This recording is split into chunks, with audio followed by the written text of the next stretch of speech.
This is the Horror Movie Show on hmpod.com, hosted by Jerry and Mark, your one-stop shop for all horrible movie reviews. From the latest blockbusters and independent films to classics, let Mark and Jerry convince you the world is a dangerous place, though often good for a laugh. Now come and listen to the Horror Movie Show, if you dare. Hello there, folks. Jerry here. And Mark. Bringing you another episode of the Horror Movie Show on hmpod.com. Hey, what's happening with the crypt?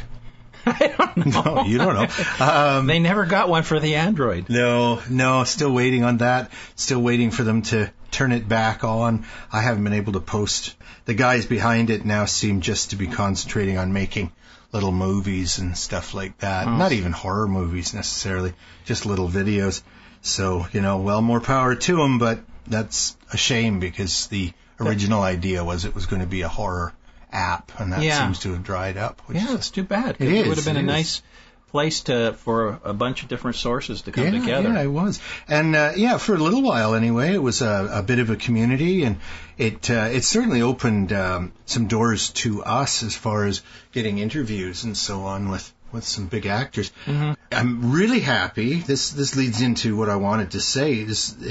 We're so lucky to have had so many people welcome us back after our 4 months hiatus there. Specifically, would like to thank Flavian, Gina P. Deering, Paul Sidney, Jaleel, Chris, Mike Sr., Brian, and so many more that whose names I refuse to mention out loud. Voodoo, you know. Anyway, thank you to all our listeners. We really do appreciate it. And I'm the guy who has to deal with the social media and stuff like that. That's right. So I see these names. They mean nothing to Mark. Mark, I keep in a strong box and only let him out for these recording sessions. Yes. Yeah, that's right. You just keep feeding me lists. Here, watch this. He's got a knot hole at the back so he can watch the TV, and I have to turn it on for him. I'm living in the walls. I live in the walls. As the people under the stairs, the marks under the stairs. Yeah. Okay, well, on that cheery note, we've got several new movies to talk about. Let's start with a biggie in the horror world, Insidious Chapter 3. They couldn't think of a better name. A better title. Yeah. The cleverest thing about that is that they managed to graphically pull the 3 capital I's out of the word insidious and make a Roman numeral 3 out of that, but only like for advertising. Okay, so this movie is written and directed, the second sequel in the Insidious trilogy at this point, written and directed by Lee Whannell, who is the writer of the previous Insidious movies. He's the writer of the first couple or several of the Saw movies, and he's also an actor. He plays Specs in the Insidious movies. He was the poor fellow also with his foot manacled in the first Saw movie. So him and Carrie Elwes, and it's like, what do they have to do to get free? Do they have to kill each other? Do they have to saw their own limbs off? What's going on? Anyway, I've always thought he was a decent actor and a pretty good writer, but I have not enjoyed the Insidious movies, and this, I am very pleased to say, is the best of the 3. You liked it a lot. I didn't. Well, not a lot. I liked it, but I didn't like it a lot. And the reason that I liked it is because this movie is Lin Shaye's movie. She's the little gal, slightly older lady who is the psychic who comes in to help the family in the first 2 Insidious movies. Her character is quite similar to the little dwarfish woman in the original Poltergeist. Poltergeist, yeah. But the funny thing is that I had a buddy over a couple of weeks ago, and we're sitting around, and I played for him the video The Hidden. Kyle MacLachlan movie, directed by Jack Shoulder. Love it. One of my very favorite sci-fi movies. And Lin Shaye is in that, playing the sort of executive assistant to the presidential candidate. That the hidden alien manages to actually get inside. So now the alien has a shot at the White House, right? Right. Until Kyle MacLachlan deals with him. And does he ever?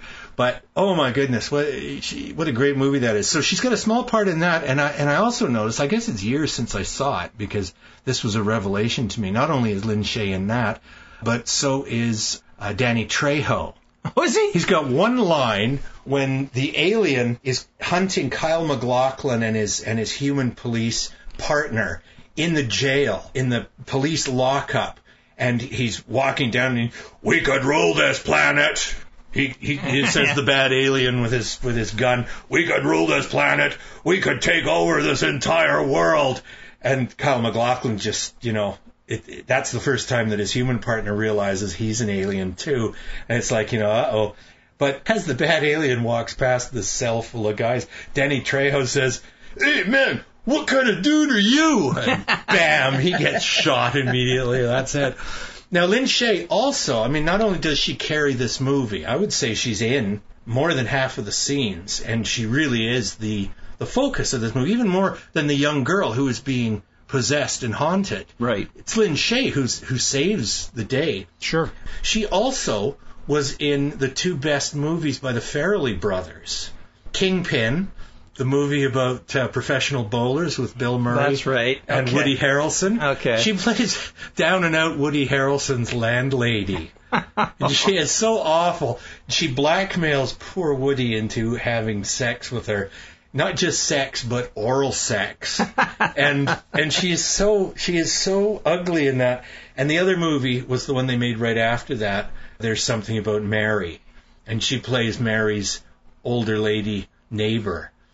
And there's a scene where the private eye is watching with binoculars Mary's window, and he accidentally looks into the wrong window, and he sees these two naked, pendulous breasts hanging down, and they're supposed to be Lin Shaye's. They're a costume, I hope. I don't think that's really her. But anyway, she's so funny in those. She can really play just about anything. But she's very grim in this very grim movie. Yeah. Well, she's been around. Insidious Chapter 3. High school girl. Her mom has died not that long ago. She's living with her dad and her little brother, and her dad is pressuring her to more or less raise her little brother because the dad's kind of harried and he's busy and he's just not a very warm, loving dad. And this girl is wanting to contact her mom, and so she seeks out Lin Shaye's character, Elise Rainier, her name is, and Elise learns that the young girl, Quinn, played by Stephanie Scott, has already been trying to contact her mother, and as Elise warns her, when you talk to someone who's dead, they can all hear you. Oh, yeah. So you never know who is going to come and haunt you. It might be the person you wanted to contact, like your loving dead mom, or it might be a demon from hell. Now, how can they be mixed in there like that? Well, it's very crowded, the afterlife. Evidently, they're all trying to use the telephone at the same time. I don't know. It's rubbish, but, Well, of course. For the sake of a horror movie. But where do the demons come from is the question. Yeah. It's like they're supposed to be demons are supposed to be very ancient, much older than us humans. Yeah. Because humans were made afterward.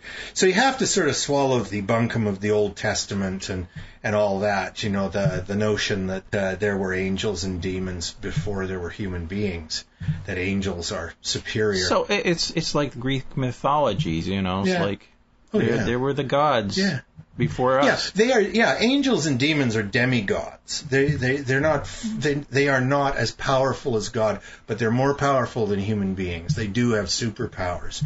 And that's just the Judeo-Christian nonsense. But there are demons everywhere in every major religion around the world. You would think. Sure. It just represents evil. It represents the dark side of humanity. Sure. Yeah. This is not deep philosophy. Well, it's like, but would Grandma come back as a demon? Yeah. Oh, no. And we even see in the movie, we do at one point see the beautiful, glowing, loving ghost of the dead mom, But for the most part, unfortunately, this girl not knowing what she was doing, evidently you just have to wish you could talk to your dead relatives and a demon will jump out and steal half your soul. There's a very nice effect. At one point, Lin Shaye's character several times, she has to go to what she calls the further, which is the afterlife. And I guess it's hell. And she's wandering around there, and there's a demon, the woman in black, who wants to kill her, keeps threatening to kill her. And it isn't until she's spoken with her own psychic friend that, well, you're stronger than any demon because you're alive. And that gives her superpowers in the further. I didn't know us living people had so much power. Indeed, yeah. Where did they make that up? I know, they really do. Yeah, there's a lot. Lee Whannell, the writer, director, he's making up a lot of stuff. Sounds good, though. Yeah, I suppose. We can all be superheroes in the demon world. Yeah. But that's only if you visit it while you're alive. Yeah. When you're dead, you're just another useless corpse. So the movie stars Stephanie Scott, a very pretty little round-headed Cupid doll, plays Quinn Brenner. Lin Shaye plays Elise Rainier. Dermot Mulrooney plays Quinn's dad, Sean. Lee Whannell plays Specs. Angus Sampson plays Tucker. And Specs and Tucker were two characters in the first two movies, just as Elise was a character as well. So this is a prequel. This is actually taking place before the events of the first and second Insidious Then why is it movies. called Chapter 3? Yeah, I know. It should be called Chapter 0. Another cheat, yeah. And the demon who keeps attacking the young girl is called the Man Who Can't Breathe, played by Michael Reed McKay. And a really gross, disgusting, ugly, dark demon he is. Everywhere he walks, because he died in a fire, but what he liked to do in real life, the evil he perpetrated in his living life, was to convince women to kill themselves. Wonderful guy. Yeah, well, yeah, it also sounds like he was dealing with a bunch of idiots. But, I mean, we know that in The Silence of the Lambs, Hannibal Lecter has this ability. He manages to talk one of the guys on Crazy Row there at the asylum into chewing off his own tongue and killing himself because he was rude to Clarice. Well, there you go. Yeah. But why wasn't it the threat of doing something to him? He's heard talking quietly and the other guy crying, and sure enough, he kills himself. But the only way he can kill himself is to choke himself to death with his own tongue and blood. Yeah. Anyway, so I wouldn't say this is a good movie, but as far as ghost stories go, if that's what you want to call it, it's all right. It's like a poltergeist kind of movie. Yeah, the demons are there, and they have to enter the demon's world to save the day. Except for this one's done better than the last poltergeist movie. Yeah, well, neither of us like that one. I would say it is a little bit better. It's a little slicker. Now, this movie cost about $10 million, and its opening weekend, I think it took in about $50 million. Boy, it's just a license to print money, these Insidious. Well, you see, the thing is, as long as they promote the story either they're fleshing it out in the beginning or they're going somewhere different with it. I don't mind that. I don't care if you make a whole bunch of movies in a series as long as it's something different each time. Right. But if it's just a money grab and they're just doing the same old things like the Terminator movie, right. Seems to me that's is a money grab as well. Yeah. If you got the budget, at least spend time to make a good story. Yeah, start with a good script, you guys. You're wasting our time. But I think the problem, and we don't know because we don't make movies, maybe they sell the idea. Yeah. And then they have to create the story as they go. Remember when we were doing when we were doing the thing on cable? Yeah. And we were shooting shows that the guy was writing the script as we're sitting there. Oh yeah, or not even doing. And sometimes he was going, well, let's ad lib here, and you're going, well, we don't even know what the storyline is. We don't know what our characters are. Yeah. We don't know anything about this. Yeah. How do you ad lib? Yeah, exactly. You don't know where you've been. Yeah. You don't know where you're going. Yeah, it's an imposition. That's what that. And was. I'm thinking that. Yeah, I was just thinking about that the other day. I was telling my son about it, the show, and I'm going, geez, we spent one whole evening ad-libbing garbage, and none of it worked. Almost none of it is used. Yeah, none of it worked. And you can't make a movie like that. And I'm sure some movies are made like that. Yeah, no, this is better than that. And I have to say, I like the cast in this better than I have in the first two Insidious movies. I've just found them to be so just ridiculous and stupid. I don't know. I didn't like the first two Insidious movies. I really didn't. This one is passable. There you go. I'll say that. Praise from Jerry. Yeah, very little praise. Okay, our next movie, even bigger, but not as horrific, I suppose. Jurassic World, 2015, directed by Colin Trevorrow, written by Rick Jaffa and Amanda Silver. It stars Chris Pratt, who was very big in Guardians of the Galaxy. And he was the dumpy guy on Parks and Recreation. Did you know that's where he came from? That's right. Yeah. That's right. And he says really, he'll never get fat again. Is that right? Yeah. I mean, he wasn't like circus fat. He was just overweight. Chubby. Yeah. He was just chubby. Yeah. And he plays a real ditzy character in that. That's why it was really hard for me to accept these macho roles. Right. Well, but Guardians of the Galaxy is pretty goofy. Well, yes, it's goofy, but I thought he did a great job. A little too But you cartoony. didn't like it as much as I did. A little cartoony for me. Now, here's my biggest problem with the whole movie. The female lead, Bryce Dallas Howard. Oh, she is so smarmy, and she just...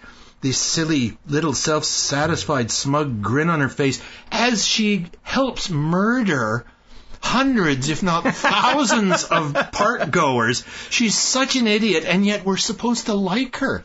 And again, here's another couple that just bickers, and that's supposed to pass for witty conversation between these two characters, and they don't even like each other. So why should we like them? No, you see, I don't know if that's what they're trying to do. They're trying to say that they do like each other, but they don't want to admit it. Right. Well, yes, so what are they, 6? Yeah, this exactly. This is not the way adults why act. don't you just pull her tail and get it over with, you know? Yeah, trip her. Yeah. Trip her so she falls into the tank with a mesosaur and gets eaten up. It's childish. This movie, I mean, it's... Let me get through the cast list here. Ahead. So, Ty Simpkins plays Gray, who is like about 12-year-old boy. Nick Robinson plays his slightly older brother, Zach, who I guess is about 16 because he failed his driver's license. Vincent D'Onofrio plays the single greatest villain, Hoskins, who wants to weaponize these 4 velociraptors who have imprinted on Owen, the Chris Pratt character. Yeah. But he just winds up sort of turning them loose, and further making more people die. Irfan Khan plays Masrani, who's taken over the company that was run in the first 2 movies by Attenborough. What's his name? Not David. Richard Attenborough. That's it. Sir Richard Attenborough. And B.D. Wong plays Dr. Henry Wu, who's in charge of the cloning. Yeah, they brought him back from the first movie. Yeah. He's the only character we see. I really would have liked to have, seen like a really old Sam Neill sort of come through in a wheelchair. This is not going to end well, damn it. Well, he's not that old. It's only 22 years later. Yes, yeah. I guess he'd have been in his 60s now or whatever. So yeah, but he's aged because of the dinosaurs. Of course. So the idea is that this is, they're not going to make any of the same mistakes that were made in the first park, and it is like even worse. Well, and dinosaurs aren't enough for them. No. Oh, no, let's make monsters. Well, that's the whole thing. He says they're equating the problems of a theme park of today. Yeah. They always have to bring on a new attraction. Yeah, they're blaming the people. They're blaming the audience for making these hideous monsters. They have to bring on new attractions in order to attract more customers. So what did they expect? They keep making them larger, smarter, and more dangerous. Yeah. What the heck did they expect was going to happen? Yeah. And it isn't even a new idea, the idea that they're recombining DNA. They're taking snippets of this and putting it with that. Because that's in the first movie. That's why.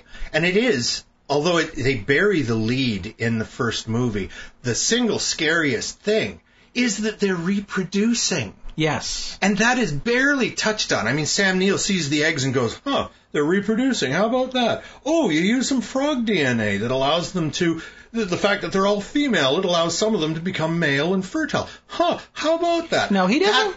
He doesn't say it like that. No, but I mean that's the explanation. Right? Yeah. That some of the females have become males. Yeah. But that is the scariest thing, that nature has found a way, and now there are way more dinosaurs than the ones that were only made. And not under their control. No, of course. So this movie is even stupider. They're taking snippets, like they take a snippet from a cuttlefish, which somehow or other is supposed to help the dinosaurs grow very quickly and not die very quickly.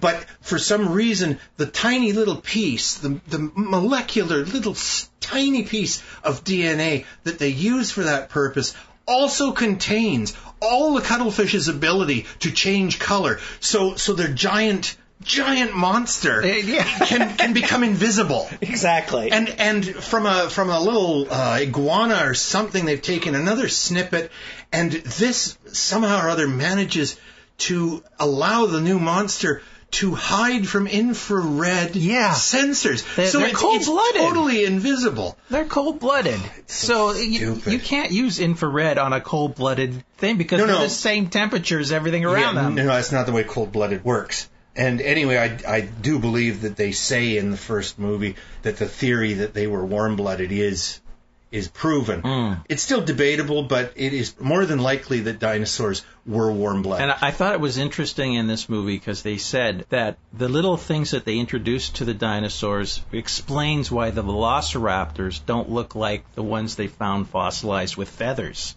Oh, okay. They just threw that in there, just saying, we acknowledge the fact that after we made the first movie, we discovered feathers on them, while our velociraptors are mutant, are offshoots of that.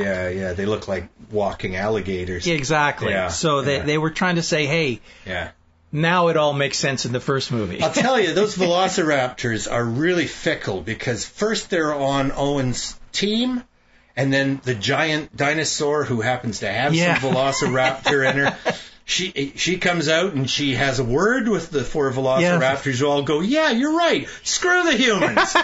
and then they get back together and they go, the humans, yeah, screw her. Yeah, I know. They're fickle. They're fickle, damn velociraptors. Well, no one said they were smart.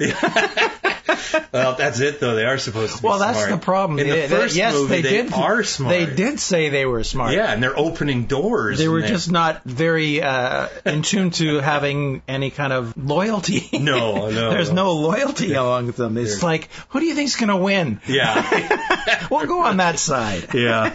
And of course it did. Right from the beginning, as soon as we realized that the Owen character has got himself some tame velociraptor, well, not tame, but some velociraptors who see him as their sort of leader. It's not like they wouldn't rip his head off and eat it in a second. Another thing they did in this movie is they used a lot of the props from the first movie and a couple from the second movie. Yeah. The jeeps that they find, and they actually find the old center where the big dinosaurs had their big final fight. Yes, with the banner. I recently watched the first show again because they re-released it in 3D. Okay. And they did a really great job, by the way. But I can pick that movie apart. I mean, it's like I keep shaking my head going, no, this is wrong. What the hell are they doing that for? Why is it all of a sudden at the end the T-Rex shows up? They're in the same room with it, and they didn't even know. Yeah. It's like, where the hell? Yeah. How the hell does that happen?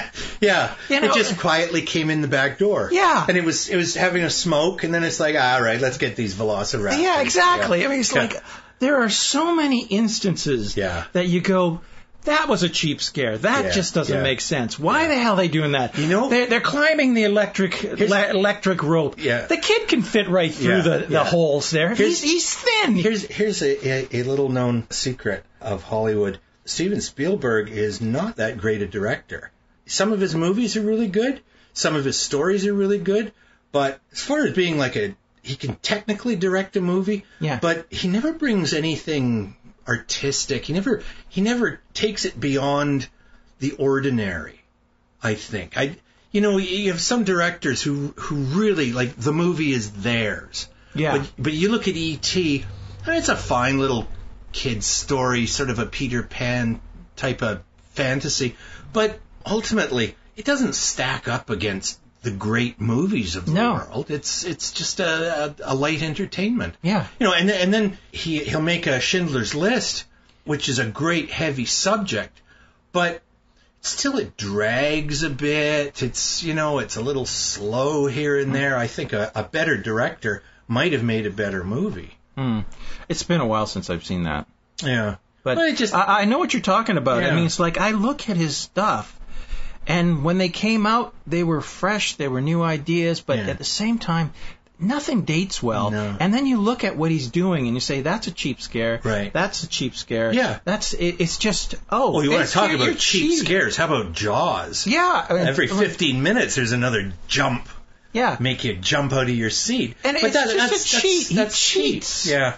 He cheats. Yeah. That's what he does. And that's what I find with the first one. Go back and look at it again. Yeah, and you'll just sit there and go, oh, this is silly. This is silly. This is silly. Yeah. I mean, it's like, whoa. And I find that this, in this movie, they actually took a lot of that backstory from the first movie. Right. And they mentioned Malcolm once in that you see his book in one scene. Yeah. And you go... That's the Jeff Goldblum character. Yeah, the Jeff Goldblum character. Yeah. And chaos theory. He was all about chaos, and then the running, and the screaming, and the death, and And exactly the same thing happens here. Exactly. And the cheap ending again, it's like... He always has to have the big thing come and chomp, and it saves the day. Yeah, it's like, what ending. The hell? It's exactly the same as the ending of the first movie. Yeah. What probably bothered me most of all, so instead of evacuating the island, as she is told to do by Owen, and as anybody with common sense would understand, the best that Bryce Dallas Howard, her smug, grinning face, the best she can do is gather everybody into the center. Yeah. Put a big sign up, dinosaur smorgasbord right here.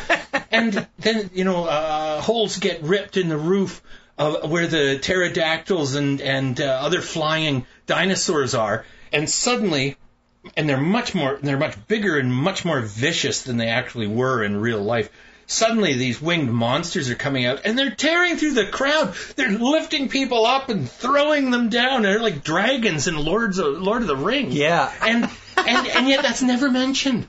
Like, it's like, oh, well, the survivors are okay. They never revisit that. I mean, you've got 20,000 people in the center of the park, and they've just been, raped by these giant flying dinosaurs. Yeah. And it's never even mentioned. Yeah. The streets would be awash in blood. Yes. I just love it. It's so stupid. It's just because they want to ignore the reality of it. It's not real. No. Now, I was doing some background reading on this, and according to Fandango, which I guess is some... Not Fangoria? No, it's called Fandango. Okay.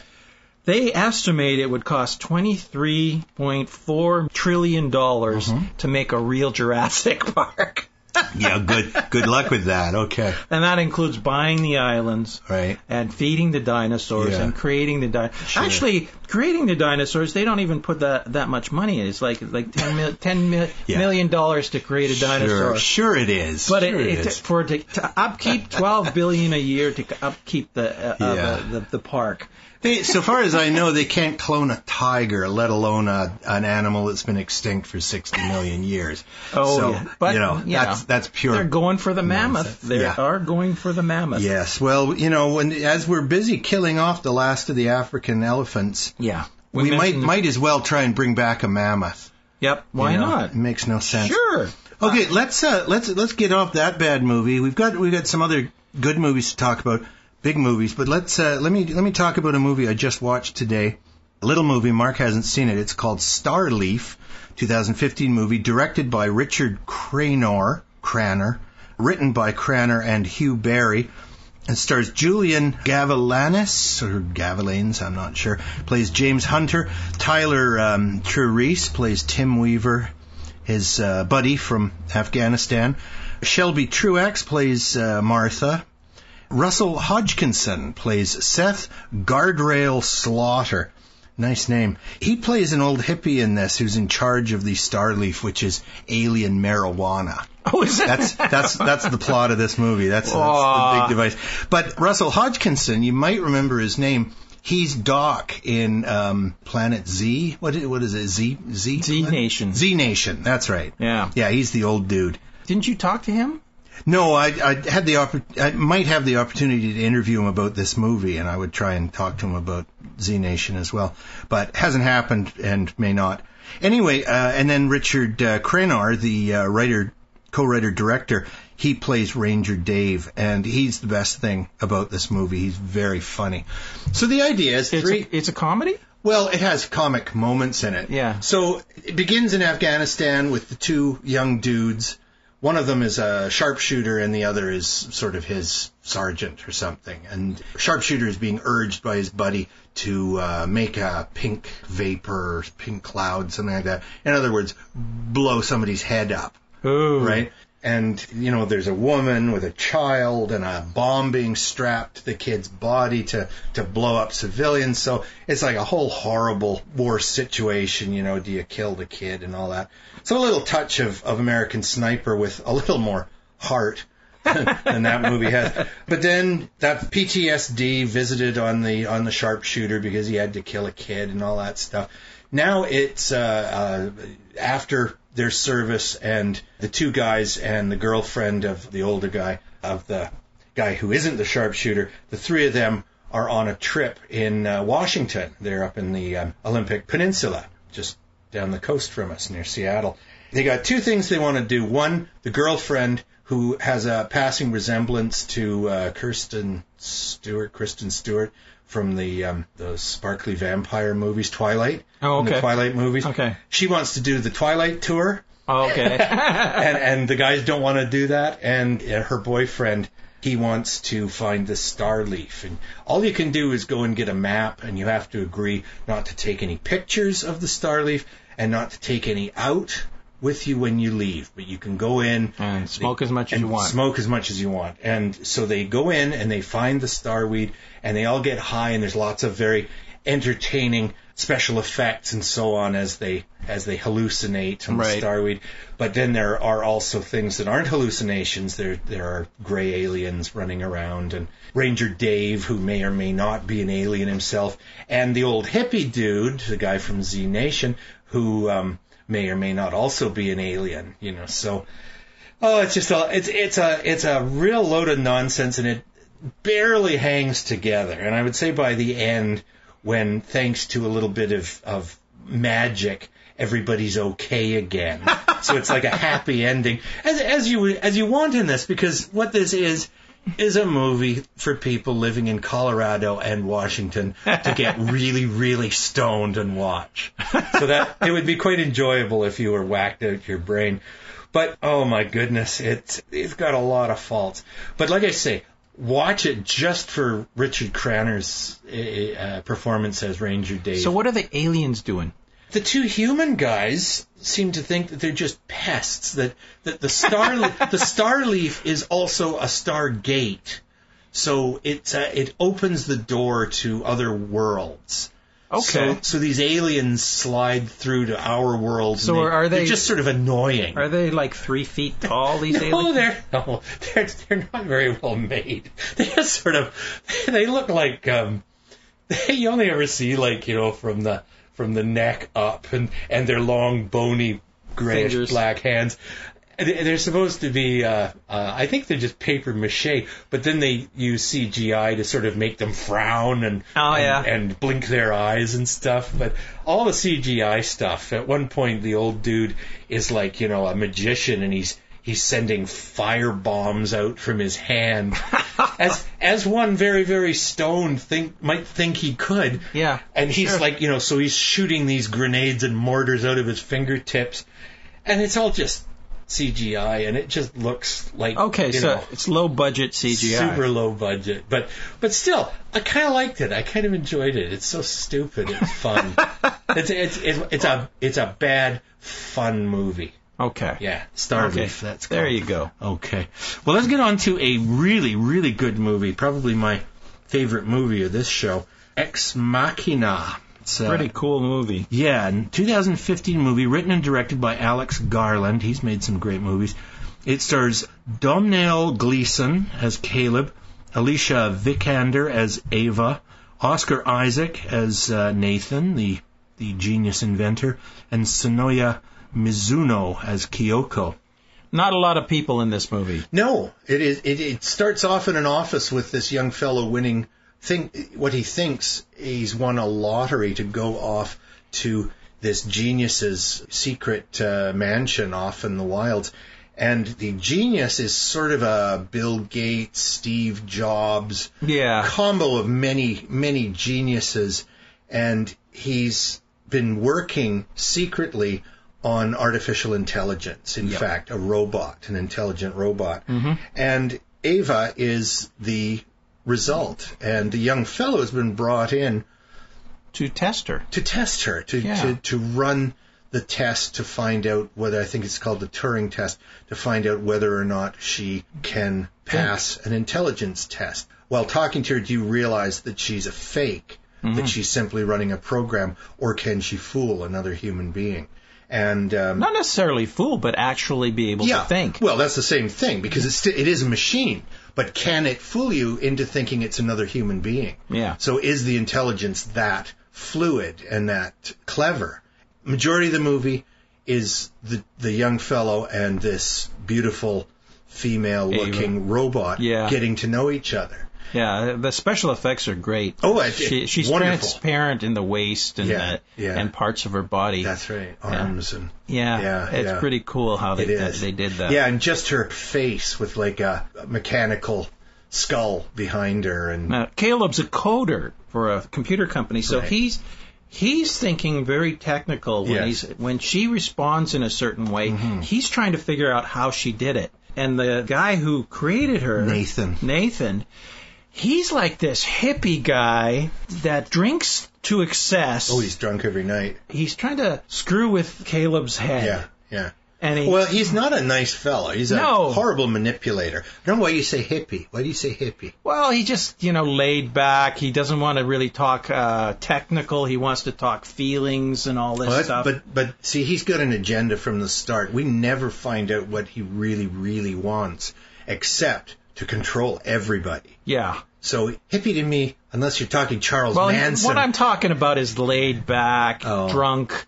It's like he doesn't seem to want to stay on person's agenda, but he has his own agenda that you're not quite sure where the hell he's doing. He certainly believes that he's better than anybody else. Oh, yeah. Yeah. And it's funny because that's why he's so laid back. Yeah, and he misinterprets what the Caleb's saying, because Caleb will say something and he'll take it on as a compliment and he'll restructure it just to make him sound like a god. Yeah, and Caleb says, I didn't say that. I didn't say that. Yeah. And he just ignores Caleb. Exactly. You said it now. Yeah, now you have. Yeah, it's like I know what you meant, not what you said. It's what you meant. Yeah, it's really well done. So they're all great characters because we do see Nathan and Caleb together. We don't see a lot of Nathan with the robot, with Ava. And, of course, there's another woman in the underground house facility. Yeah, it's a lab, but it's also where this guy lives, Kyoko. And we don't really know what she is. She's totally silent. And she's subservient. She's a servant. Yeah. And he just mistreats her like she's dirt. Yeah. Now, the house... Well, he's not a nice man at all. The house is in the middle of nowhere. Yeah. It's surrounded by thousands of square miles that Nathan owns. Yeah. There's glaciers there. Yeah. Beautiful footage of nature. Yeah. And his house practically is on top of a river. Right. That's going underneath his house and stuff like that. And it's shot in Norway. I thought it was in Canada somewhere. I would have guessed even Washington State. Yeah. There's parts. But it was shot in Norway. Okay. And so beautiful scenery. Right. So big contrast to what's happening. Right. Natural natural. Totally unnatural what's going on inside Nathan's house. And the house will go into lockdown. Yeah. Periodically, there are these fluctuations of electricity that the power cuts out. Right. And then everything locks down, everything turns to red, meaning that Nathan can't watch what's going on. Now, he misses things. Caleb is smart enough to know this might be planned. He suspects that this is done on purpose And a way of spying on when he thinks that he isn't being monitored. Or him and Ava plotting. Yes. Or talking in secret. But it turns out that, no, these are really power outages and that certain things are transpiring. You don't want to give it away, but it's more complicated. Yeah, because Ava has her agenda as well. Yeah, she's learning at the same time. And she's also, of course, being created by Nathan, it isn't surprising that she would be a master manipulator. Yes. Right? That's true. Yeah. Yeah. Because a lot of him is in her. And so she surpasses Nathan. And that ultimately is the terror. Yeah, he's frightened that she will surpass him. Well, right up to the very end, he's not as frightened as he ought to be. Yeah. Because he's so arrogant, because he is such a windbag and an egotist. He doesn't take the precautions that a sensible person would, because he never doubts himself. Yeah, and that's his tragic flaw. That's why he's a tragic character. And of course, poor Caleb, he falls in love with Ava. Of course, she manipulates him, and of course she is very lovable. She can play very lovable, but by the end of the movie, without giving it all away, because this is really worth seeing, oh goodness, she's learned too well. And it is as terrifying an ending as I've seen in a horror movie in a long time. This is the kind of movie I like. It's half science fiction and half horror. Yeah. Like Blade Runner or The Thing. It's good. Blade mix. Runner is much the same. Yeah. It was questioning humanity. And slavery. And slavery and all sorts of things. Yeah. So here you are. Here are robots that have progressed to the point where they want to be free. Right. They're not created to be free by man, so therefore they have to be destroyed. This is another... Or take matters into their own midst. But they were smart in that movie in that they put a failsafe in. Right. A short lifespan. Right. Now with this, who knows what's going to happen? Yeah, indeed. There's great dialogue and naked robots to boot. Yeah. They've really got naked robots. You gotta see it. Yeah, I think the recent news that the real dolls are going to be putting in robotic features so that they can talk and move. Yeah, that's kind of scary. It is. And they're probably connected to the net. So that they can that some pervert can monitor you from somewhere else. Yeah, so there's a camera. There's a camera in the eyes, and we're gonna buy these things and put them in our house, in our homes. Yeah. Now there's another movie that we'll talk about briefly that we both saw, which is not dissimilar to Ex Machina, and that is Neil Blomkamp's latest movie, Chappie, written by Blomkamp and Terry Tatchell. Stars Dev Patel as Dion Wilson. He's another programmer, isn't he? Yep. Yeah. Yep. Charlton Copley, who has starred in Blomkamp's other movies. Yeah. He was so good in District 9. And then he played, just like a little desk jockey in that movie. And he looked like such a little weed and gets turned into one of the aliens. Yeah. Bad luck for him. And then in the next movie, which Elysium. He plays a villain in that, and he looks huge. Yeah, he's just this macho man. Yeah, it's really... except for his voice. Yeah, it's the same little I like the character. Mm-hmm. I hate his voice. Right. And he's also in the newest... he's in a TV series called Powers. Oh, is he? That came out on Netflix or something like that. And he's a detective on that. Okay. And really great series. Right. Again, very scientific, science fictionish. Right. A lot of great stuff in there. Okay. Now there's another couple of weird characters. Yolandi Visser plays Yolandi, and Ninja plays Ninja.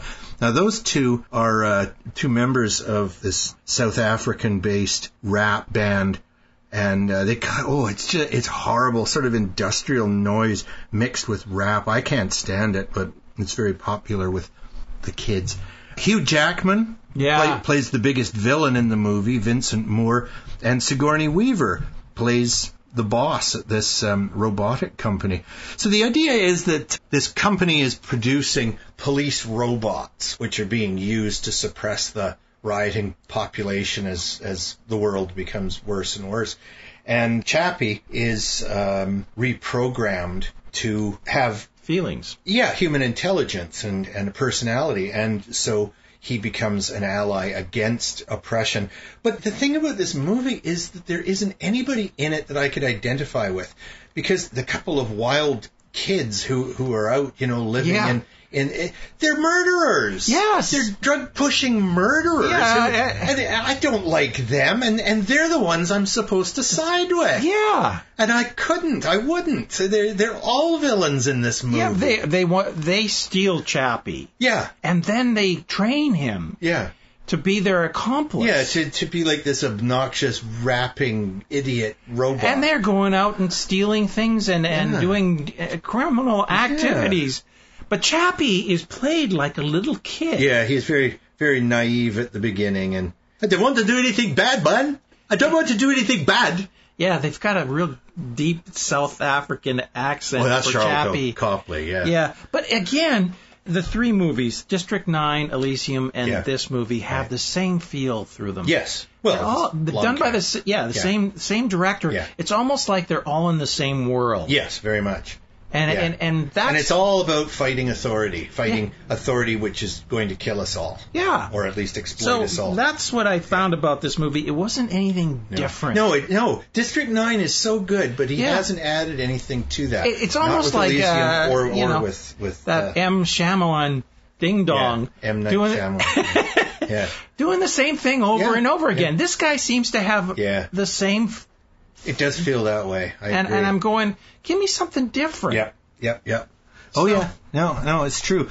Some nice special effects, but, that's not enough. And Hugh Jackman. Yeah. He played a real creepy character. I have to appreciate his performance in this. And Sigourney Weaver has been playing a lot of villains lately. Yeah, she's the authority type. Yeah, she's the head authoritative villain at the end of Cabin in the Woods as well. Yeah, she comes out of nowhere to try to convince them to kill themselves so that the demons don't rule the earth again. But all for the goodness of man.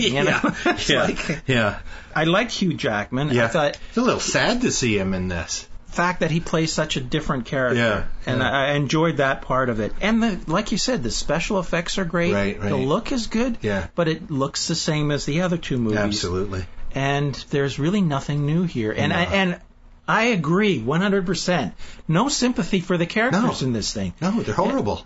Both sides. Yeah, they're all horrible characters. Yeah. They're all villains. Yeah. Even the young programmer who drags Chappie out, steals Chappie, essentially, from his company. Chappie is set for scrap, but he steals the body. And he steals the chip that is somebody else's chip. And, and that's what causes a lot of the problems later on. I mean, but they can, because with this chip, you can reprogram other robots. Right. It's like a fail-safe. Yes. And he steals the one chip that everyone needs in order to reprogram these. And he's never fired for it? Yeah. He's not fired for this? This is like, he takes it off-site. He's breaking so many rules. Yeah. And he's able to, wander in the middle of the night. Yeah. There's no security. This is like the company that makes the police. Yeah. And there's no security.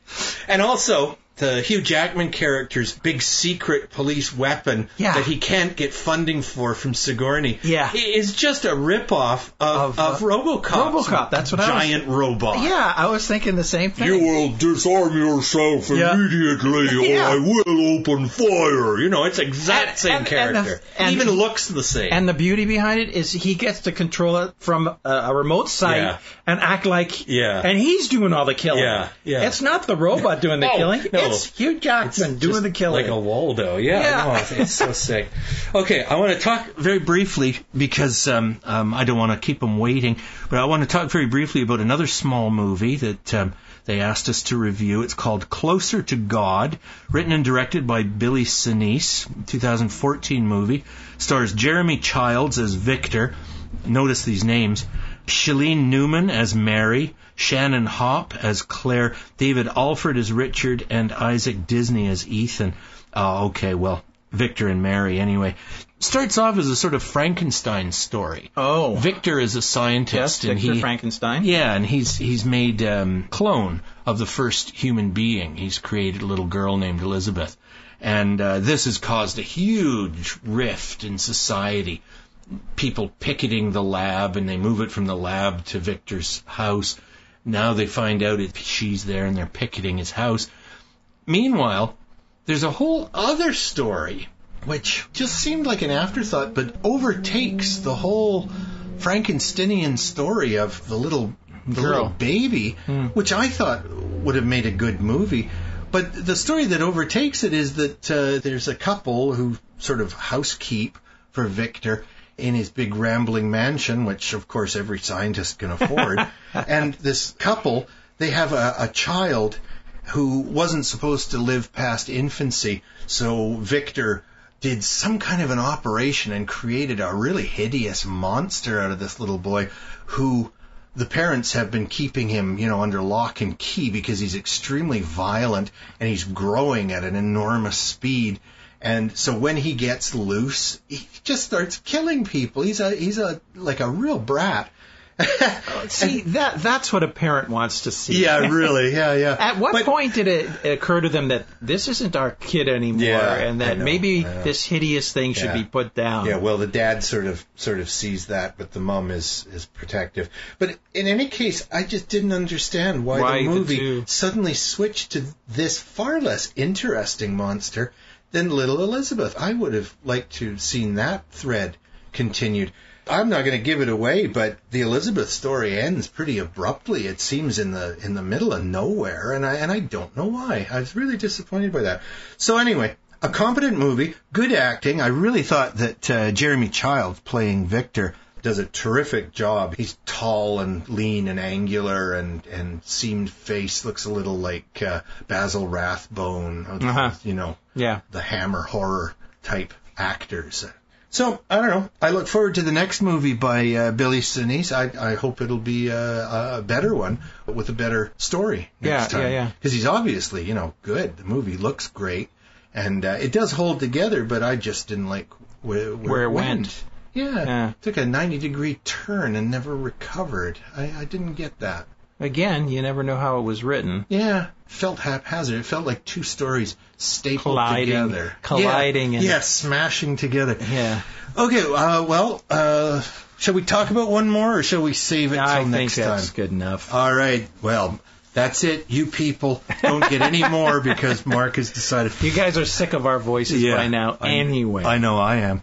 Okay, folks. Well, let's very, very quickly. We'll go through these movies. We're not done yet. Not quite. Insidious Chapter 3. I'd barely recommend it. Okay. Yeah. So you think it's the best of the three, though? Yes. Okay. Yeah.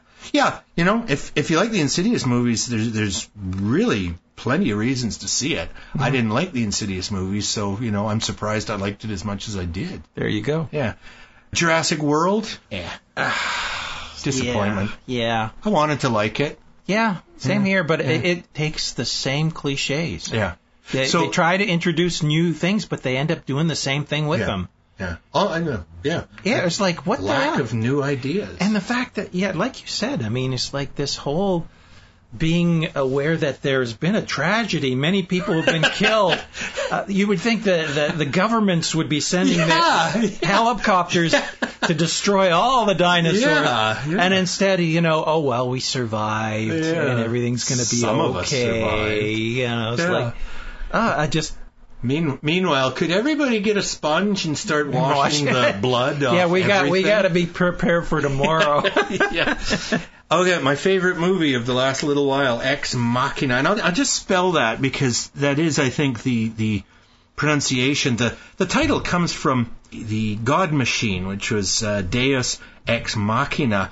And what that meant, the God Machine, at the end of some Greek plays, when the writer, even the great writers like Aristophanes, when they would sort of have painted themselves into a corner, God would come down on a chariot from heaven, Zeus, whoever, and fix everybody's problems. There you go. That was the God Machine. In other words, it's a real cheap way to get out of problems. Jurassic world. Well, yes, and the eagles in the last episode of both Lord of the Rings and The Hobbit. Yeah. That is a god machine. Yeah. Because they come out of nowhere, well, virtually nowhere, and they fix everybody's problems. Well, the end. No, see, you keep mentioning that they fixed the problem in the Lord of the Rings at the end. No, all they did was grab Frodo and Samwise and bring them to safety. Yeah. That didn't fix the problem. I mean, the problem had been fixed. It's just that they were stranded in one little place. They come in and they kill the dragons in the last battle in Lord of the Rings, Mark. The last thing they do after that is they go and they rescue Frodo and I guess you're right. Boy, of course they. The exact same thing has happened in The Hobbit. Yeah, there you go. Yeah, really angry about that. Peter Jackson, you cheap ass. Chappie? Nah. No, it's more of the same. Yeah, just not enough to recommend it. And then the two that I reviewed, Starleaf, I got a kick out of it. Be very, very, very stoned when you watch it. And of course, what about I'm only talking about people in Washington. What about just drunk? Wouldn't be as much fun, I don't think. If you're a happy drunk. If you're a happy drunk, yeah. And of course, I mean only in Washington and Colorado where it's legal. Yeah, but wait a minute. We've got a bunch of medical marijuana users up here. Oh, well, sick people can watch it, sick too. People, no problem. Yeah, and Closer to God, which had an awful lot going for it, but I can't recommend it 100%. I recommend it 60%. But the story just sort of took a turn, and I was disappointed with it. But I look forward to Billy Sinise's next movie. Okay. Yeah, sorry if I mispronounced your name.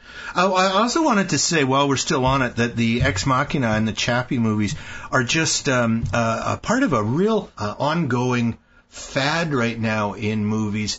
Last year, there was She. Yes. Right? Artificial intelligence, yeah. A guy falling in love with her, you know, and her growing beyond him, as one would expect a machine mind. And also, there's a TV show, which is British, but a co-production with AMC, the great American network that produces The Walking Dead and so on, Breaking Bad. This series is about robots being sold in the near future as appliances in the home. Isn't it? Humans. Yeah, humans. Humans. And, with the A upside down in the logo. It's really good. I've seen the first 2 episodes. I highly recommend it. And so we'll catch up with that, and we'll talk about that more in a future episode. Yeah. But what was I going to say? This is just a really big thing right now. It's a common thing. It's because everybody wanted to have that blow-up doll. Yeah. And now they're just taking it to the next level. That's right. Yeah. Okay, folks, so we're going to call it quits for this episode. We'll be back in 2 weeks with some more new movies, maybe even some good movies. I'm sure they'll be